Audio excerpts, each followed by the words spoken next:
Welcome to the Home Time Project Center. I'm Dean Johnson. And I'm Joanne Liebler. In the video you're about to see, Dean and I will be showing you a wide range of hand and power tools. We'll be demonstrating how to use tools common to every do-it-yourself workshop, as well as more specialized tools. Tools you may have to rent, borrow, or purchase depending on the scope of your project. And in the process, we'll also be showing you the many functions that each tool performs, from construction and remodeling to finished carpentry and plumbing. Home Time is made possible by Chevy Truck, who brings you Chevy full-size pickups. Today's big pickups for professionals and do-it-yourselfers. Chevy S10 pickups, today's compact pickups that play as hard as they work. Chevy S10 Blazer, today's sport utility vehicle in 2- or 4-wheel drive. Chevy Astro, today's compact van with 2-wheel drive and new all-wheel drive models. Nobody's winning like the heartbeat of America. Today's truck is Chevrolet. This video is one in a library of instructional programs designed to assist the viewer in a wide range of home improvement projects. You'll notice in your project guide there's a tape reference chart where you can write down the counter number off your VCR for any segment you might like to review in the future. We've broken the program up into 6 basic categories of tools: measuring and layout tools, cutting tools, boring tools, fastening tools, clamping tools, and shaping and surfacing tools. A key to successful results is to use the appropriate tool for the job. If you're planning a large project, you may want to invest in a power tool. In many cases, power tools are not only faster, but also more accurate than hand tools. But for the short-term projects, where you'll only be using the tool once, you may want to rent it from your local rental supply center. No matter what the tool, when purchasing, it's important to look for quality. There are different levels of quality based on durability, performance, and price. You have an economical consumer grade for light-duty work around the home, a higher-end consumer grade for more active use, and a professional model, which is built for daily use with more power and added features. Invest in quality. Build a workshop of tools that will be there when you need them. And just as important as the quality of the tools is the person handling them. Whether it's a small job or a large job, it'll require care and patience. And your attitude plays a large part in the final outcome. Which brings us to the issue of safety. We'll be talking about safety equipment and precautions throughout the show, but we should mention up front, be safety conscious. If you're in a hurry and think you can get by without using the proper safety precautions, you're asking for trouble. We recommend that you work at a comfortable pace, wear the proper clothing and protection, and follow the manufacturer's guidelines in using their tools, materials, and equipment.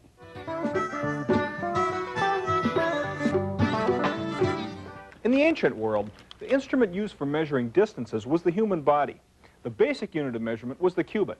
1 cubit was a distance from a man's elbow to his fingertip. The span of his hand was half a cubit, and his foot was 2/3 of a cubit. In fact, today, the only part of the body still used for measurement is the foot, which is 12 inches. Well, now that's depending on whose foot you're measuring. A more convenient and handy measuring tool is the flexible steel tape measure. It's basically an extendable steel blade that's coiled in a case. It's spring-loaded so that it automatically retracts when you let it go. Riveted at the end of the tape is a hook, which allows you to take measurements by yourself. The reason the hook is loose is so that it can slide for accurate inside and outside measurements. Show you what we mean. For an outside measurement, the hook extends to adjust for its thickness. On an inside measurement, it retracts to the end of the tape for accuracy. You'll find the length of the case marked on the outside. When taking an inside measurement, you can add this dimension to the reading for the overall length.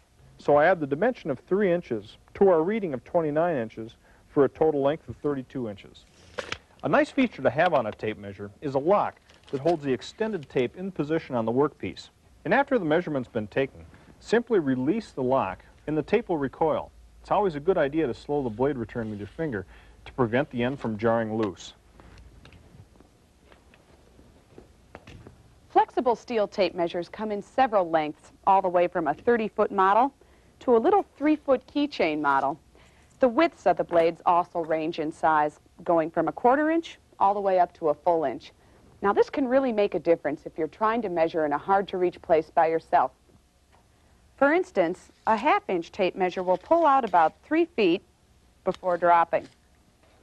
A 3/4 inch tape, on the other hand, will go for about 5 feet before it bends. And a 1 inch tape can go as far as 7 feet before it bends. On the blade are easy-to-read numerals with graduations down to 1/16 of an inch. And some models have readings in both English and metric. Most steel tape measures have either arrows or highlighted indicators every 16 inches to help out in the task of laying out wall stud or floor joist locations. For an all-purpose home workshop, we recommend a 25-foot tape with a 1-inch blade. We've used one on every project we've taken on, from framing an addition and hanging drywall to landscaping and building a deck. For taking extra long measurements, a wind-up reel is the tool to have. These range from 50 to 100 feet in length, and that's ideal when you need to survey a lot, build a deck, put up a fence, or lay out a foundation. These tapes come with a metal hook for hooking over the edge of material, as well as a forked metal tab at the end that folds back to lock onto a nail, enabling you to take a measurement on your own. Once the measurement has been taken, just open up the crank and wind it up. You can also purchase 50-foot reel tapes. These come with locking devices and a spring-activated return.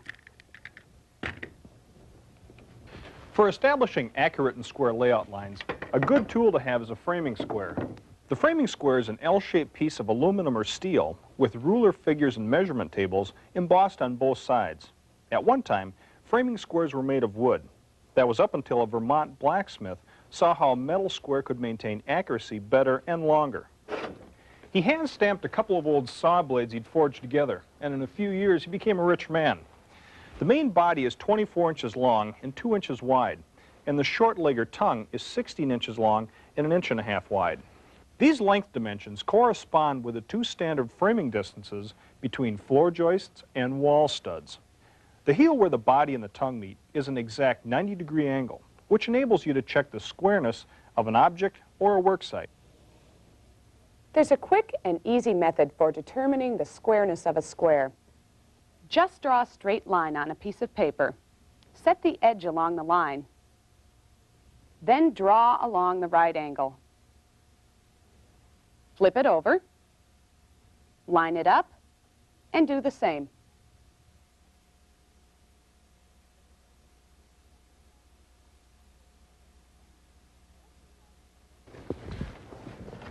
What you're doing is checking the square against itself.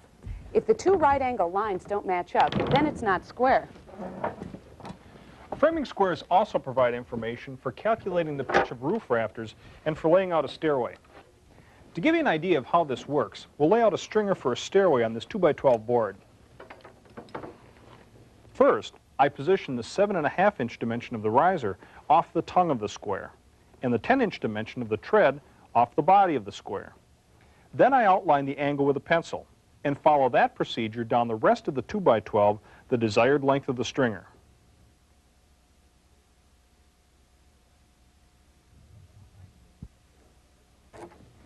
A little time-saving accessory for laying out stairs are these lock-on gauges that you apply directly to the framing square at the exact riser tread locations.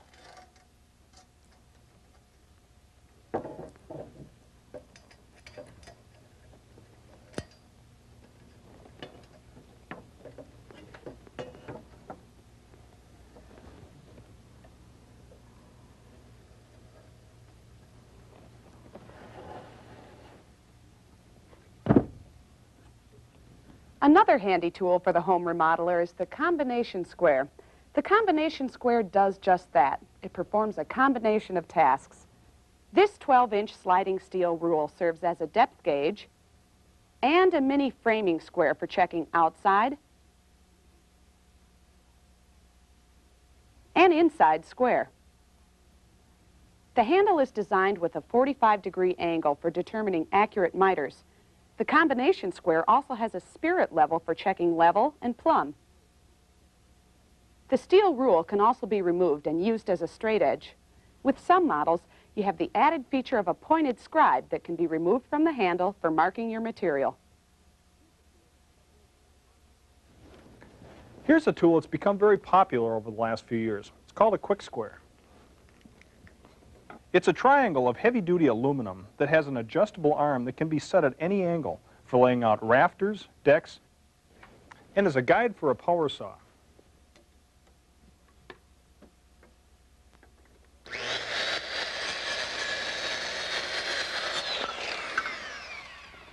Another good layout tool is the sliding T-bevel, or bevel gauge. It's basically a handle with an adjustable blade that can be locked into position for establishing any angle from 0 to 180 degrees. When you're trying to match an angle in an existing structure, like an inside corner for instance, you can align your T-bevel to it, tighten the wing nut, and transfer it to your saw blade and adjust the blade to the angle.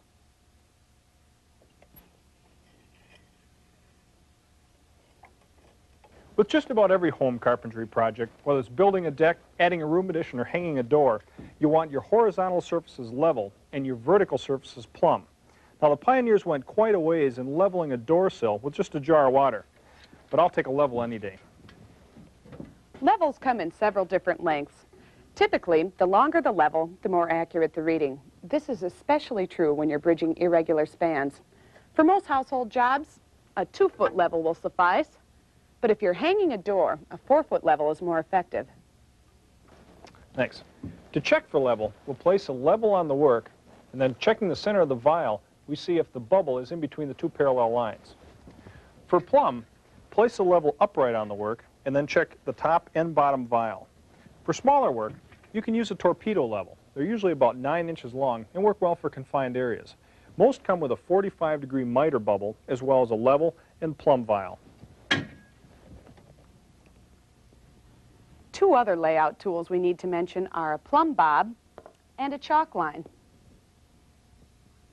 A chalk line consists of a string that's wound up in a case and filled with colored chalk powder. It's used to mark straight guidelines for cutting or as a point of reference.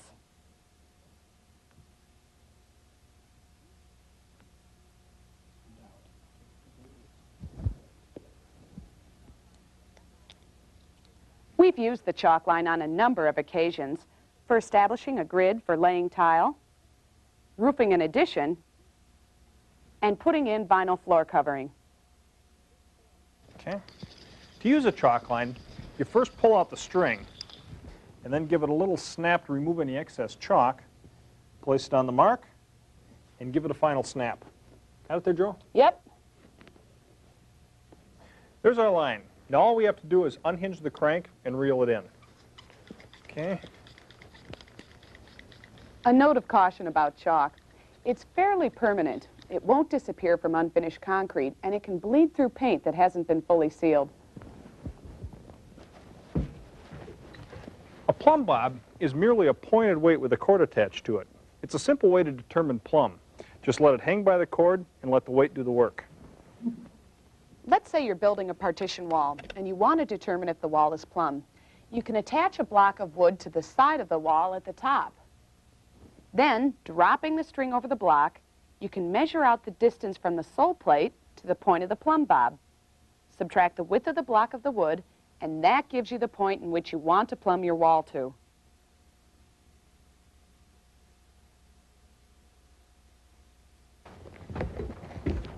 Okay. Okay, pull it back in. All right, hang on there.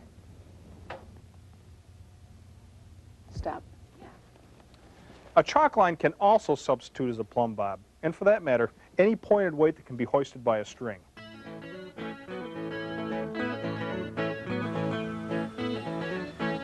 Our next category is cutting tools. Now, whether you're using hand tools or power equipment, you need something to support your work, and an invaluable tool to use is a set of sawhorses. Here you have a couple choices. You can purchase foldable all-metal sawhorses that are very durable and only require a couple 2x4s or 2x6s anchored to the frame. There are also form-fitted metal sawhorse brackets that quickly become sawhorses with the insertion of 2x4s for legs or cross braces. And the other option, of course, is you can build them yourself. Archaeologists have unearthed fine-toothed hand saws carved from flint and dating from the Stone Age. Well, today we have a handsaw for just about every cutting task. A collection of workshop hand saws would include a crosscut saw, a rip saw, a keyhole saw, a hack saw, a coping saw, and a back saw. The size of the blade and the shape and number of the teeth determine what kind of cutting the saw is best suited for. A crosscut saw is designed to cut across the grain of the wood. The teeth are alternately bent outward from side to side. This is called set, and it creates a path wider than the blade itself, so it saws freely. The most common crosscut saw is an 8-point. This means that it has 8 points per inch. For finish work, the 10-point is more appropriate. The saw cuts on the forward stroke, and it's best to hold the saw at a 45-degree angle to the surface you're cutting. This particular crosscut saw also has a taper ground, which means that the blade tapers from the teeth to the back, which prevents the saw from binding in the wood. You'll notice as I finish my cut across the board, I want to hold the waste side with my hand to prevent breakage.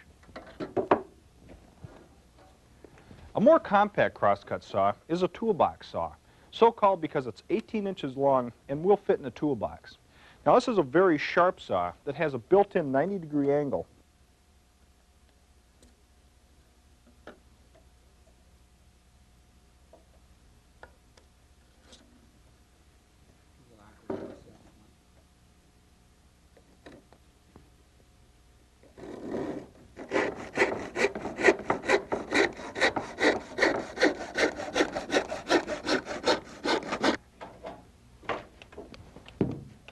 Thanks. The rip saw is designed for cutting with the grain of the wood. Now, its chisel-like teeth are larger than that of the crosscut saw, and both have a straight back, which allows them to serve as a straight edge. When ripping, use your thumb as a saw guide and hold the saw at a 60-degree angle.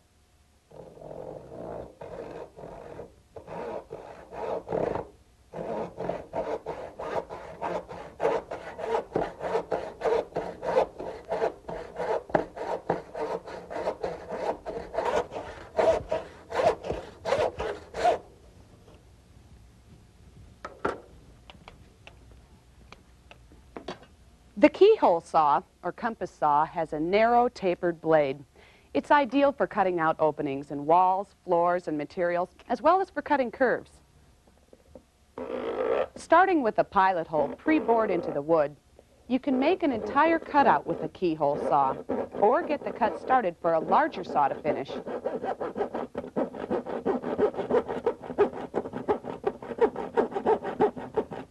There are two saws designed specifically to cut drywall. The large drywall saw has a pistol grip and rounded notches so they don't clog. It's perfect for cutting around windows and doorways.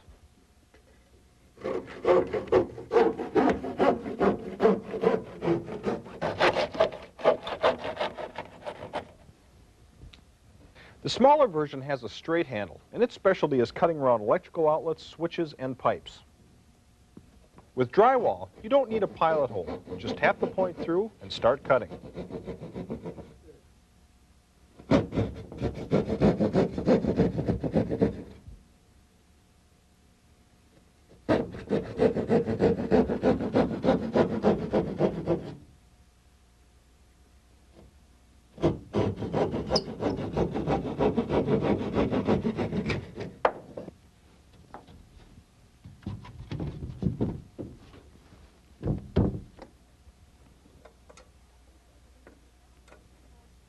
For cutting metal, the hand tool to reach for is the hacksaw. It has a metal rigid frame and a narrow fine-toothed blade that attaches to the adjustable ends of the frame. It's held with both hands, one on the handle and the other on the front frame. The teeth point to the front for cutting on the push stroke. We've used the hacksaw for cutting metal pipe and PVC tubing.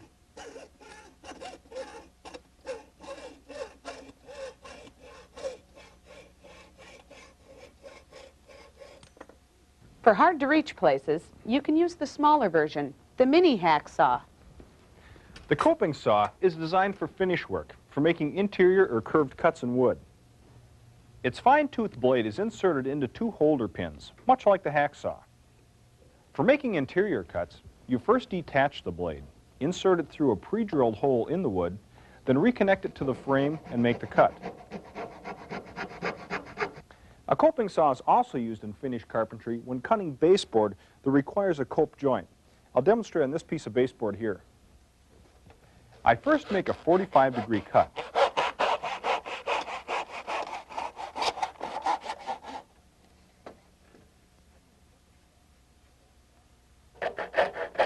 Then with a coping saw, I back cut it, holding the baseboard steady and turning the saw as I follow the profile, sawing as close to the contour line as possible without wavering.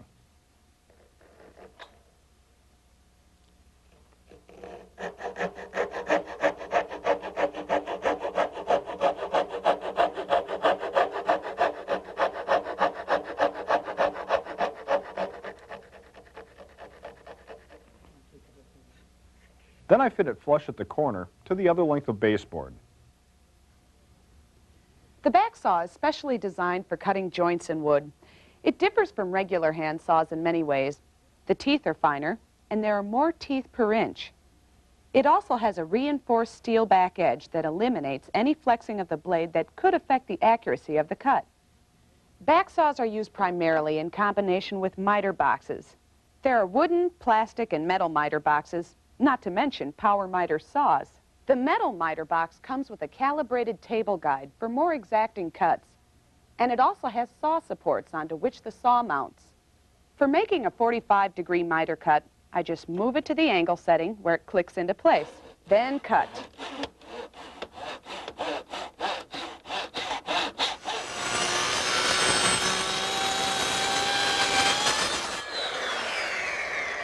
Now for the power. This workhorse of the tool is something today's construction carpenter wouldn't be without, a circular saw. There are two types of circular saws, the standard builder's saw or top-handled saw and the worm drive saw. The worm drive is the professional model. It's designed with greater torque and more cutting power for tougher jobs. For all-purpose versatility, we recommend the popular 7¼ inch circular saw. For extra large lumber, such as landscape timbers, you can run a 16-inch circular saw. And like the hand saws, there's a blade designed for every task. A combination blade for both cross-cutting and ripping. A plywood cutting blade that has finer teeth for cutting plywood, veneer, and thin plastic laminate. A hollow ground blade for making smooth finish cuts. A metal cutting blade. And an abrasive disc for cutting masonry. The standard steel blades also come carbide tipped. It costs a little more, but it keeps a blade sharper, longer. No matter what the blade, when using the circular saw, there are certain safety precautions that should be followed. Always wear safety glasses, and avoid wearing loose or unbuttoned clothing that could catch in the blade. Also, you should never tie up or remove the blade guard that's been designed to protect your fingers while the blade's in use. When servicing the saw, when adjusting the blade's angle or depth, or when changing the blade, always disconnect the electrical cord first. You should also maintain a clear workspace and follow the manufacturer's directions regarding the proper use and storage of the equipment. Before making a cut, I first check that the base plate is set at the angle I want, then the depth of the blade. Here you want at least a 1/4 inch clearance through the thickness of the material you're cutting.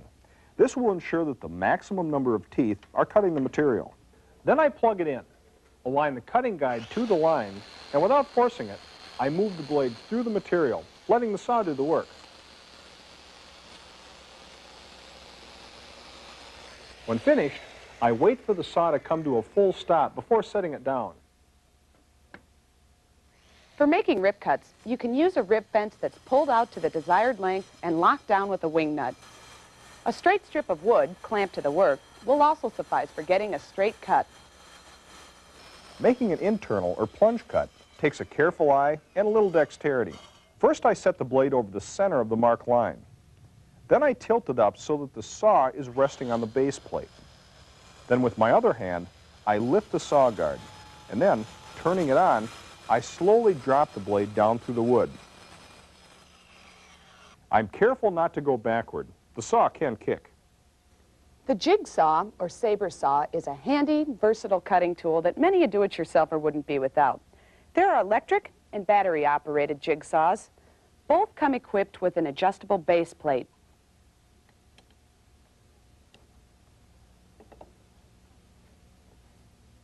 and a narrow cutting blade capable of making curves and cutouts, as well as bevels, miters, and straight cuts. Here again, there's a blade for the particular work at hand, whether it's hardwood, steel, or plastic. The blade fits into a holder that's secured with an Allen wrench.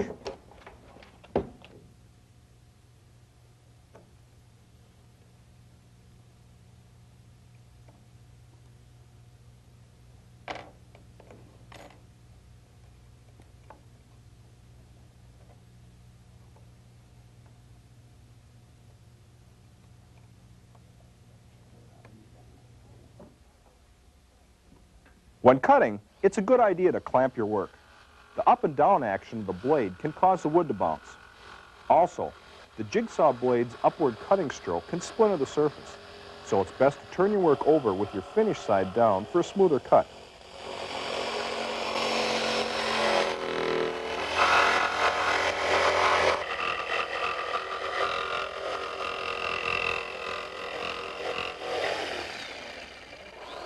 To make a pocket cut, pre-drill a pilot hole, then insert the blade and turn it on.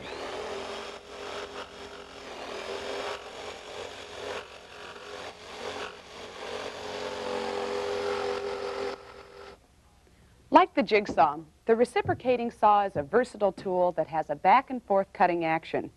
The difference is power.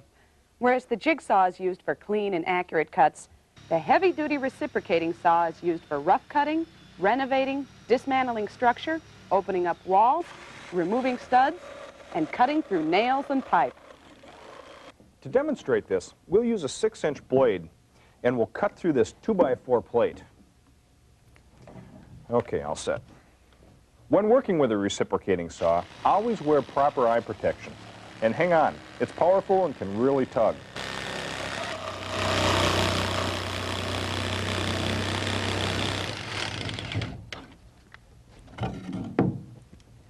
Be sure to have plenty of blades because they do break. The blades also heat up while they're cutting, so be careful when you set it down.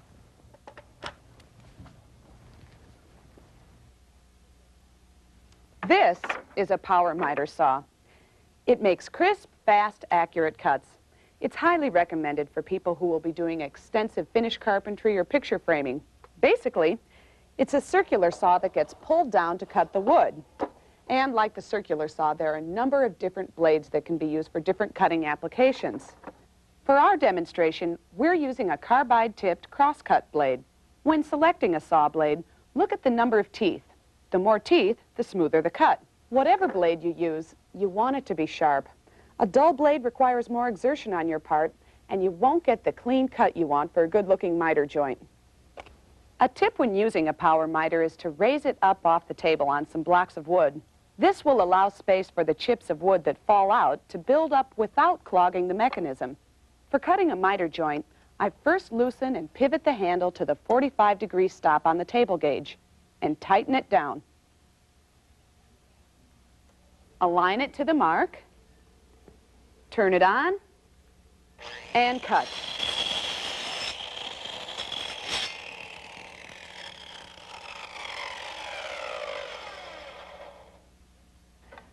The power miter commands a great deal of respect. Accidents can happen, especially if you're in a hurry or preoccupied with other matters. So it's a good idea to check the blade guard before you turn the saw on. Make sure that it's operating properly. Also, keep your hands a safe distance away from the blade, and that includes the back vents where the saw can penetrate. Okay, Jojo, how about a little batting practice? Batting practice? We've got a new Chevy work truck here, don't we? Yeah, but why the bats? Here, I'll show you. Ooh, Dean, you're going to break that. Ooh, be careful. Good one. Here, give it a try. You sure? Yeah. Ooh, nice one. Home run. Wow. You know, this is too tough to be an ordinary grill. That's because it's not ordinary. It's Chevy's new Duragrill, and it comes standard on this work truck model. Duragrill's made of a special thermoplastic designed to take a blow and bounce back. It can take a lot, but of course it's not unbreakable. It's tough enough. Well, and so's the rest of the truck. But it's not just tough. This new Chevy work truck is a low-priced model that offers you a lot for your money. It's a full-size, half-ton pickup built on a full-size frame with a cargo box that lets you do some full-size double-deck loading. On the road, The aerodynamic styling helps reduce wind noise for a quiet ride. And there's 160 horsepower on tap from a standard 4.3-liter Vortec V6. The transmission is a 5-speed manual that's smooth, precise, and has overdrive. To help you make stable, smooth stops, a rear-wheel anti-lock brake system is standard. On 4-wheel drive models, the anti-lock feature operates only when the truck's in 2-wheel drive. On 4-wheel drive models, InstaTrack is also standard. InstaTrack lets you shift on the fly from 2-wheel drive into 4-wheel drive high and back again at any speed. You don't have to stop or even slow down. InstaTrack is fast and easy. So if you want a big, tough pickup with a lot for your money, Get a new Chevy work truck. then you'll know why today's truck is Chevrolet, And why nobody's winning? like the heartbeat of America. In terms of stationary power tools, there's a radial arm saw and a table saw.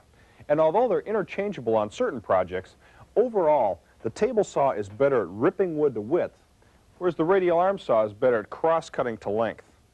The table saw blade is mounted to an arbor under a slotted table through which it projects. The arbor is adjustable for all heights and angles. There are several sizes of table saws available today, from 8 inches in diameter on up. They all come equipped with blade guards, adjustable fences, and miter gauges. The miter gauge is used for cutting square or angle cuts. The rip fence determines the width of the cut.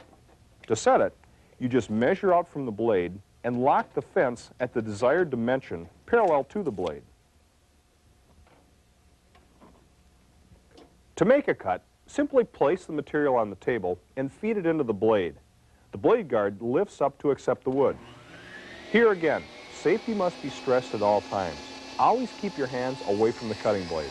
When finishing a cut on narrow stock, use a scrap of wood to finish the cut.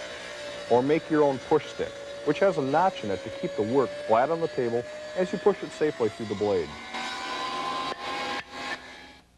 To make a miter cut, I set the miter gauge in the slot on the table, adjust it to the proper angle. Then, I start up the saw.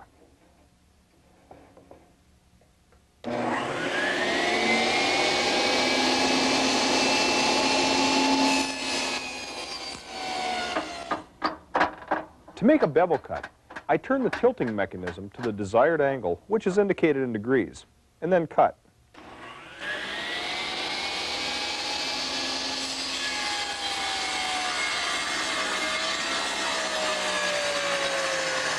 Stop blocks and jigs can be fashioned to allow you to make a near endless range of precision cuts.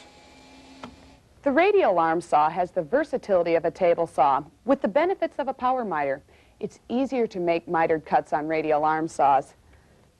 The saw blade, which is mounted to an arm above the table, can be tilted, lowered,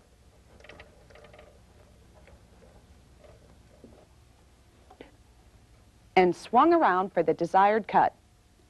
For cross-cutting, instead of feeding the work into the blade as with a table saw, here you set the stock against the back fence and pull the blade through it. The blade should be pulled smoothly and slowly. If you pull it too fast, it could bind in the wood.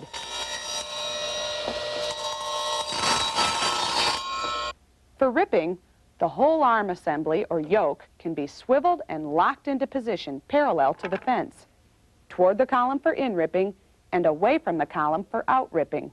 Either way, you want to feed the work against the rotation of the saw blade. When ripping, the blade can tend to resist the wood, so it helps to set up the anti-kickback attachment. This will dig into the wood should it try to shoot back.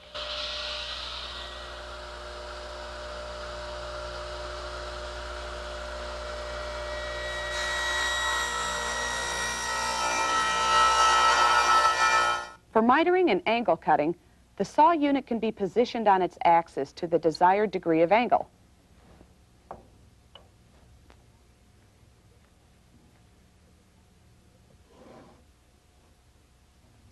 And pulled through.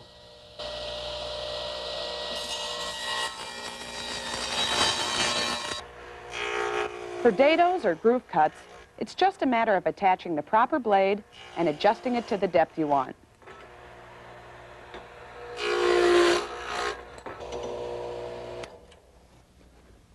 When talking about cutting tools, we also need to include the utility knife. Indispensable for cutting drywall, the utility knife is also used for scoring and cutting other thin materials, like sheet vinyl, shingles, and if need be, for sharpening a pencil. There are several models available. This one comes with a retractable blade and can store spare blades inside the case.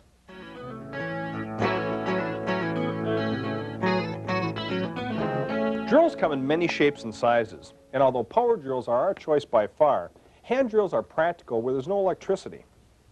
For example, there's this little push drill that drives a sharp fluted bit by applying pressure to the handle. Then there's its larger facsimile, the hand drill, that's operated by a wheel gear that's turned by a crank.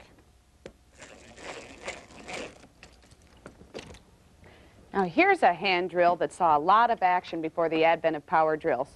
The old brace and bit. It operates by turning the handle, and the bit catches the wood and bores a hole.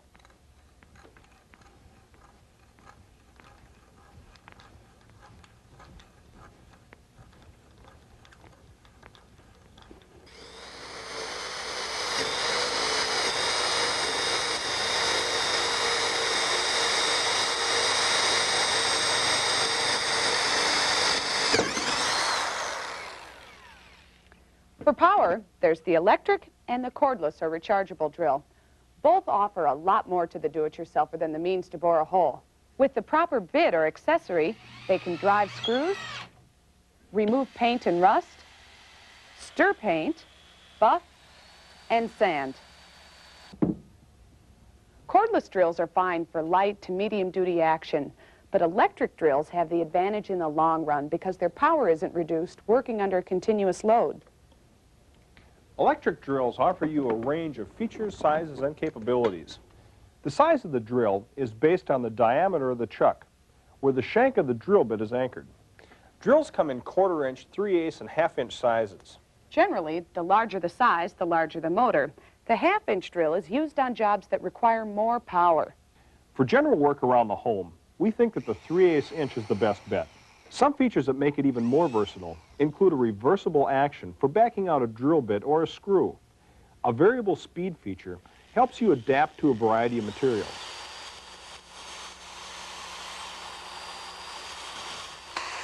Most portable electric drills have a lock switch that keeps the drill bit rotating without pressure on the trigger.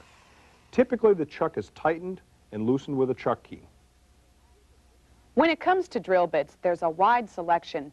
A collection of the most commonly used bits includes a set of high-speed twist drills for boring through wood and metal, spade bits for drilling holes where appearance isn't a criteria. For a smoother finished hole, you can use a power bore bit. For large holes, like for lock sets and plumbing pipes, a hole saw is used. For countersinking screw heads, a specially designed countersink bit is the way to go. A counterbore bit provides both the hole and the countersink. For drilling in concrete or brick, use a carbide-tipped masonry bit. A few tips when drilling. Whenever possible, clamp the board before you drill. Pull the bit out occasionally as you bore to remove debris from the hole. If you wish to go to a desired depth, you can attach a piece of tape to the bit as a depth gauge, or you can buy a special stop collar that fits onto the drill bit.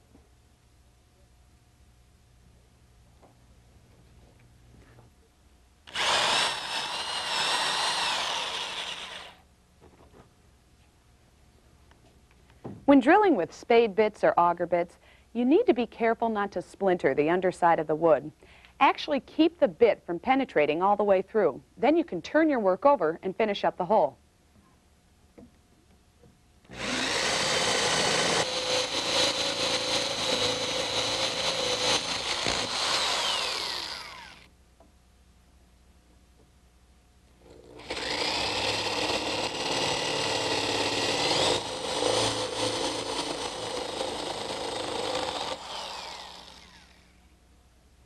An alternative is to clamp a piece of wood directly underneath the location of the bore and drill right through your stock.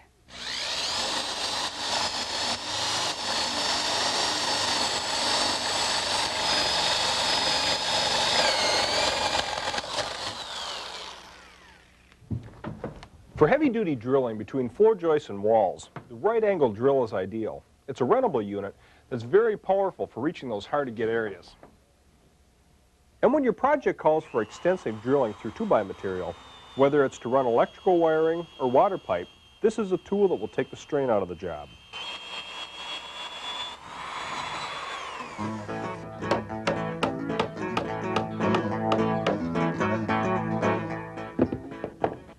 Fastening tools encompass those instruments that drive nails and screws, cinch bolts, and staple materials together. Hammers come in various sizes and weights, with wood, fiberglass, or steel handles. Some are flat-faced for a wide striking surface, and some are crowned, like the drywall hammer. There are two basic types of hammers, a curved claw hammer and a ripping or straight claw hammer.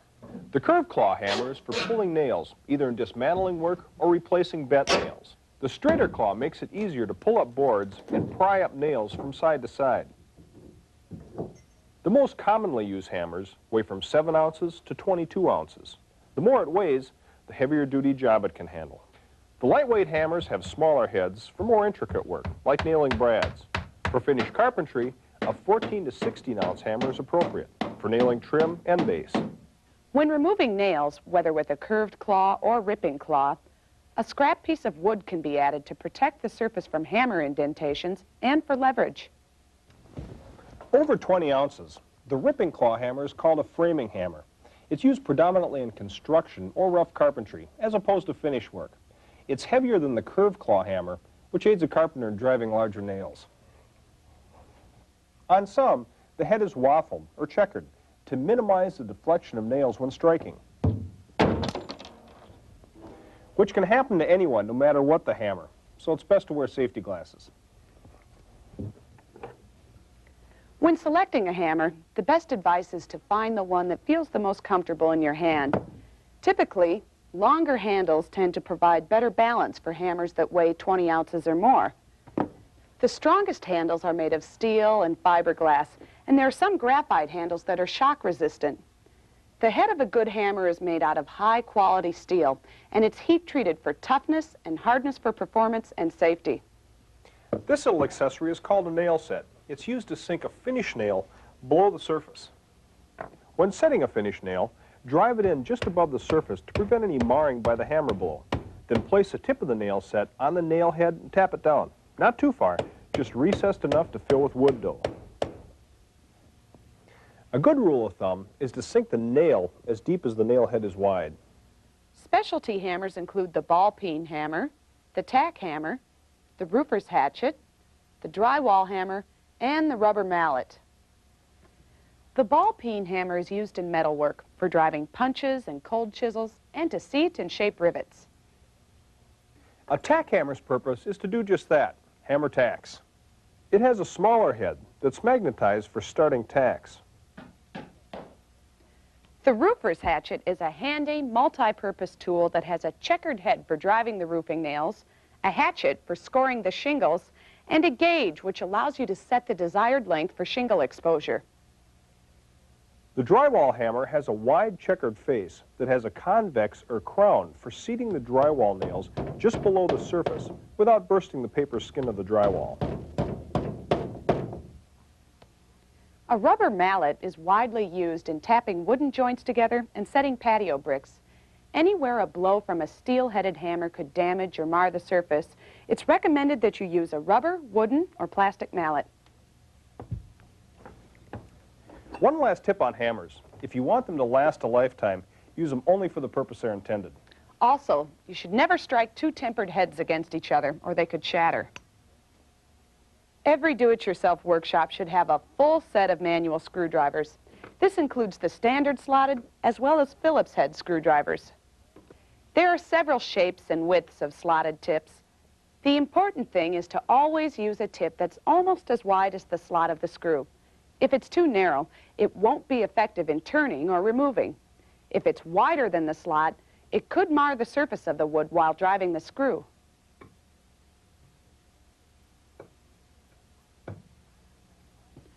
A pilot hole bored into the wood always makes driving the screw easier.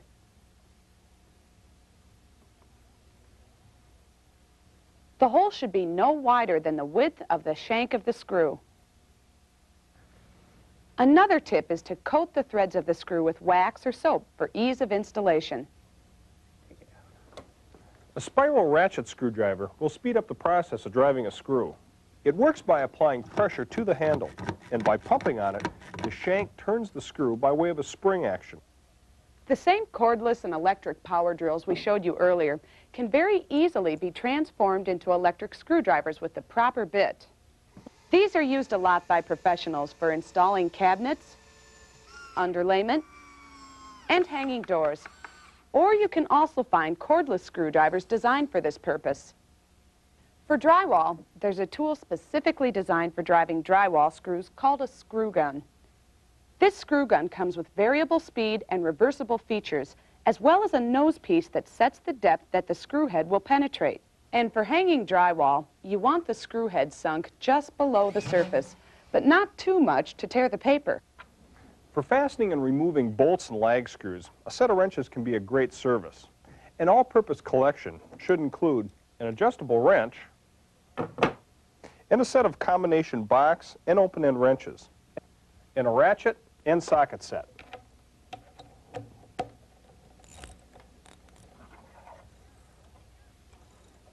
A pair of pliers are indispensable for cutting, twisting, and bending materials. There are pliers for all occasions. Some are job-specific, but some perform many jobs. The common slip joint pliers are good for all-around everyday use. Groove joint pliers work well for gripping and turning plumbing fittings. Needle nose pliers are ideal for handling small objects and working in hard-to-reach places. And a pair of lineman's pliers for bending metal, cutting wire, pulling nails, and cutting off screws and wire.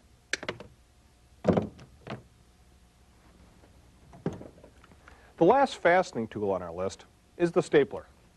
This is a good household stapler that can drive a 1/4 inch to 1/2 inch staples. It can be used in a number of applications. For speed, there's the hammer tacker, which just takes one hand to operate.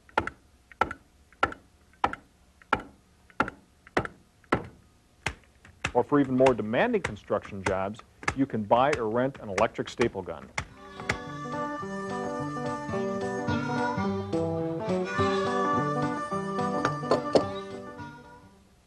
Clamps are like having an extra pair of hands on the job to help you work more effectively. There are many different clamping devices which will hold your materials while you work. Probably the most commonly used are C-clamps. They're basically a C-shaped frame with a threaded shank that's adjusted to the thickness of the task. Now the jaws and the throat of C-clamps can range in size from 1 to 12 inches. When tightened down, the jaws can dig into the material, so it's important that you protect the surface with a piece of scrap wood between the pads. For light duty, a spring clamp can be used. Here, a steel spring in the center provides the clamping pressure. To accommodate wider expanses, a bar clamp or a pipe clamp can be applied. These have one adjustable jaw that slides into position and one fixed jaw with a hand screw that provides the final clamping load. Pipe clamp fittings are removable and can be mounted on any length of pipe. Wooden hand screw clamps are comprised of 2 steel screw spindles that adjust 2 wooden jaws for clamping irregular angles. They're used a lot by furniture makers and are also helpful in hanging cabinets.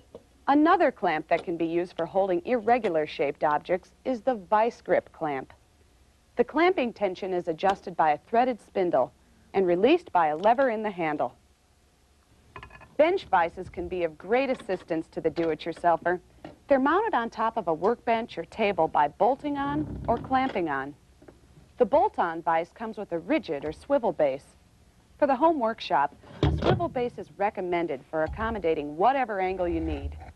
Clamp-on vices provide portability that allows them to be attached to tables and sawhorses. A portable workbench combines the attributes of portability and versatile clamping capabilities. The whole unit can be folded up for compact storage, and it's lightweight for easy transport. It has 2 height positions, one height for convenient cutting of materials, and one higher workbench position. The tabletop serves to support and clamp the work between 2 long vise jaws. The jaws can be adjusted to hold straight or wedge shapes. There are also swivel pegs that can be inserted in a hole on the table to accept round and odd-shaped objects.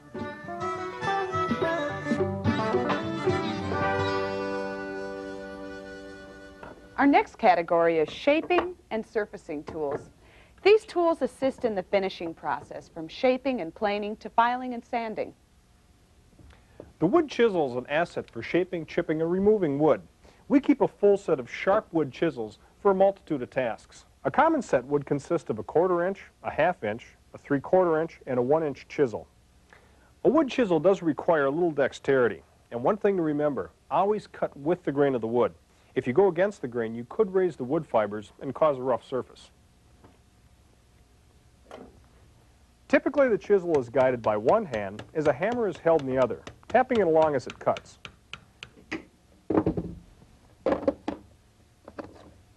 It's most commonly used to cut a hinge mortise. Mortising means cutting a slot or recess to accept another element, which in this case is a hinge for a door.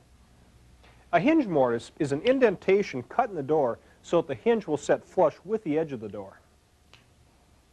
With the location marked, I first take my sharp 1 inch chisel and score the outline. Then I start making a series of shallow cuts, holding it firmly and giving it a couple taps with the handle of a hammer, spacing the cuts about a 1/4 inch apart. Now I remove the wood with the bevel face down. Then I want to turn the chisel bevel face up, and holding the whole blade of the chisel, I peel it by hand. This is also called paring.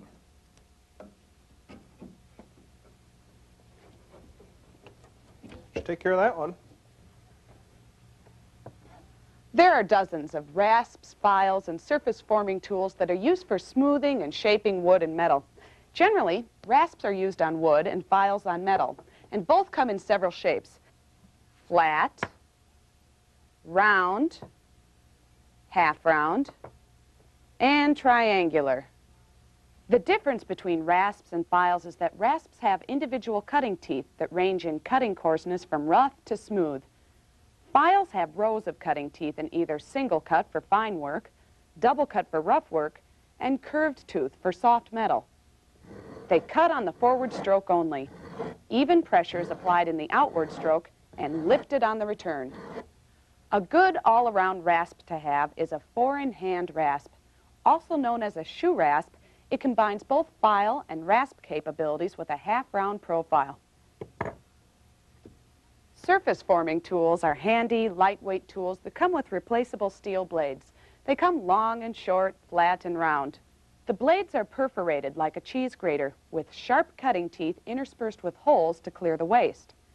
Once the blade dulls, it's easily replaced by using a screwdriver.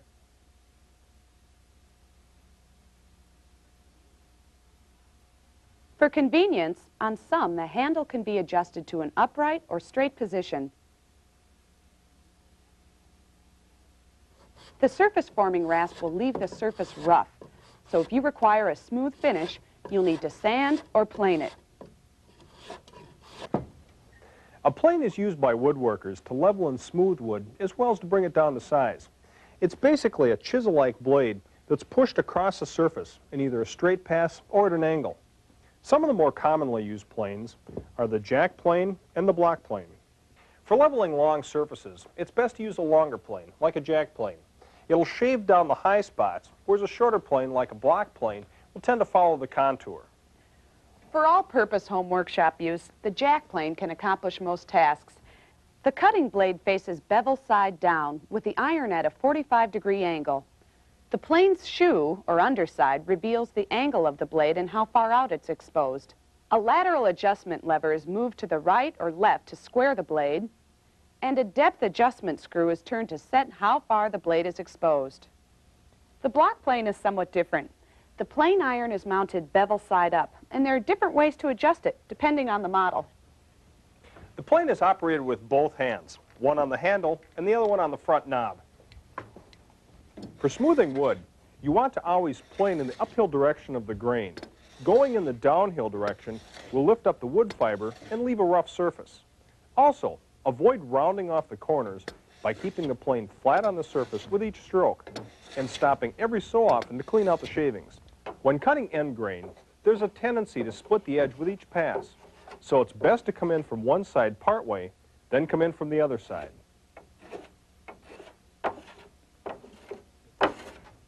When you're finished planing, set it on its side or retract the blade to keep it from getting nicked. There are several reasons for grinding a blade. The blade is dull, or it's been nicked, or it's been sharpened so many times that it needs a new bevel, or it's been sharpened incorrectly so that the bevel is rounded. The rule of thumb for sharpening is that the length of the cutting edge should be twice the thickness of the plane. To sharpen a nicked blade, first grind it on a wheel, and then hone it on an oil stone to put the fine edge to it. Besides plane irons, a bench grinder can sharpen chisels, drill bits, scissors, as well as clean and deburr metal. Now, a bench grinder must be anchored securely on the table. When starting, always stand off to the side. If the grinder was bumped since the last time it was used, the wheel could be cracked and explode when it started.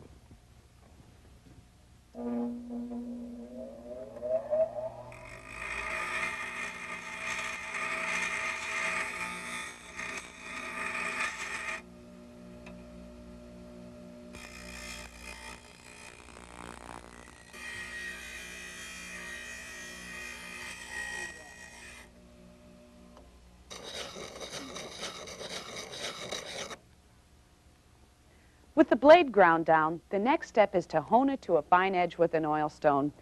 These are rectangular blocks of naturally abrasive stone that are typically 2 inches wide and 4 to 8 inches long. There's a coarse side for quick removal of metal and a fine side to sharpen the edge. You should keep the stone oiled while you sharpen to minimize friction and to remove the metal particles in suspension. Otherwise, they'll fill up the pores and the stone won't sharpen. Set the plane blade on the stone so that the toe sits on the stone with the heel raised up a little. As you sharpen the blade, try to maintain this angle. After it's honed sharp, it will cause a little curling on the back side. Turn it over and give it a couple strokes. You may have to do this a couple times. For more extensive woodworking, from planing doors to reducing the thickness of dimensional lumber, you may want to rent a power planer. It shaves wood with a spiral cutter, and it's powerful. Work should be secured. The same principles of operation apply to it as with manual planes. For sanding, there are several ways you can go, depending on the type and scope of the project. For small work, like furniture, you can use a sanding block. This can be made from a rectangular block of wood that you wrap your sandpaper around. Or you can purchase metal or rubber sanding blocks at your local home center or hardware store. The rubber blocks are designed to fit in the contour of the hand, with tacks embedded in the side slots for securing the abrasive paper. 2 critical things to keep in mind when sanding. Try to always sand with the grain of the wood. And when you're coming to an edge of a piece, lighten up on the pressure to prevent rounding the corners.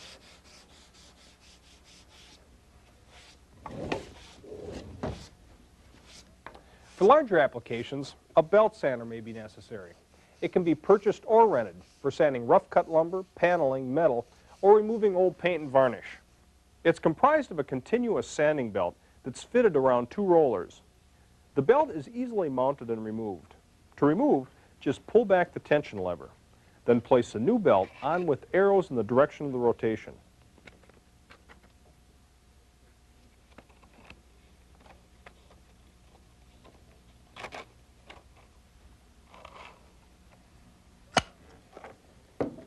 Some models come with a dust collector bag that minimizes cleanup. A tracking device keeps the belt centered on the rollers.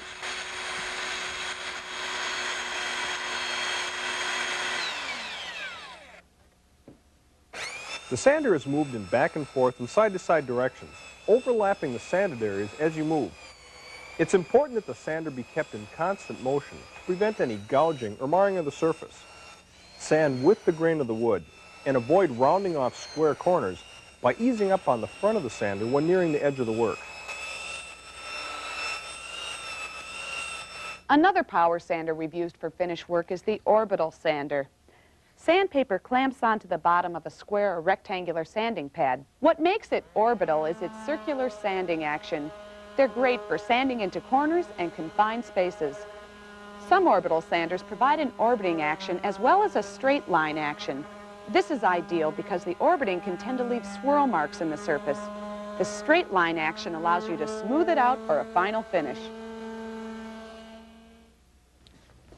For shaping wood cleanly and quickly, the router is a wonder tool. It's basically a high-speed motor that's housed in a vertical shaft. Router cutting bits are attached to the chuck at the bottom of the shaft.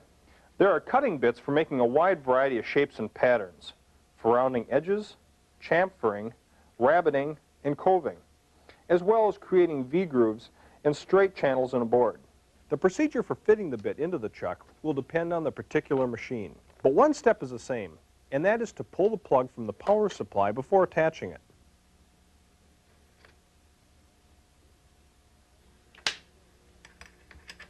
Once the bit is tightly fitted and all the way in, I can adjust the depth by lowering it to the desired setting and then tightening the base clamp. Okay, now for a trial run. It's always good to test it out first on a scrap of wood to see if it's the depth you want. In every case, your work should be clamped and your eyes protected.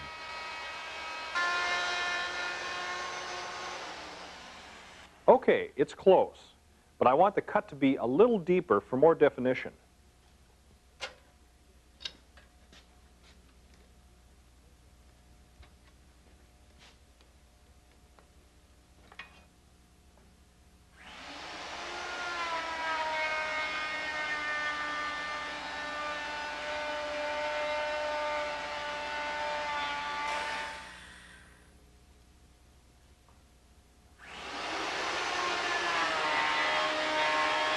The best place to start a router is well ahead of the finished work. When starting, the router has a tendency to kick, and you don't want to mar your work. So be sure and keep the bit away from the wood when starting the motor. Wait for the motor to reach operating speed and firmly grip the handles. Now in cutting, you want to move the router at an even speed, feeding it into the work. The tip of the router bit rolls along the wood, guiding the cut. The router bit spins in a clockwise motion, and to get a clean, smooth cut, you want to work the router in a counterclockwise direction. If you're edge cutting around the board, you would guide the router from left to right. Besides the number of bits you can choose from, the router also comes with a fence attachment to guide you in cutting grooves and dados.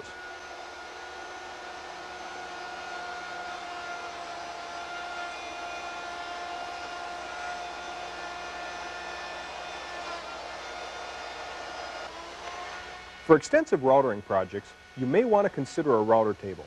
This can be purchased or constructed yourself.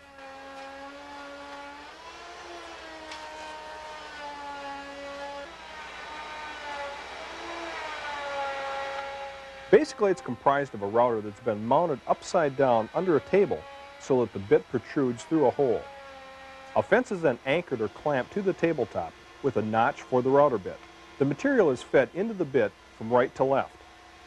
A safety tip when working on a router table is to always keep your fingers away from the bit. So when routering, use scrap wood to push the material all the way past the cutting bit.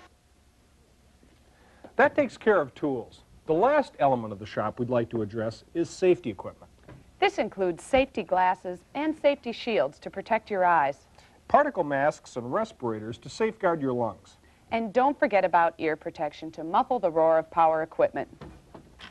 Well, that completes our list of tools that we feel no home workshop should be without. Once you have the basics, you can add more tools as you need them. And keep an eye out for new tools that are being designed with the do-it-yourselfer in mind. Tools that'll make your job go faster, easier, and more efficiently. No, tools like the laser saw. Like the what? How did you do that? Thanks for watching. Joe, I didn't even have my safety glasses Hey, on. don't touch it. It's hot. All right. Home Time is made possible by Chevy Truck, who brings you Chevy full-size pickups. Today's big pickups for professionals and do-it-yourselfers. Chevy S10 pickups, today's compact pickups that play as hard as they work. Chevy S10 Blazer, today's sport utility vehicle in 2- or 4-wheel drive.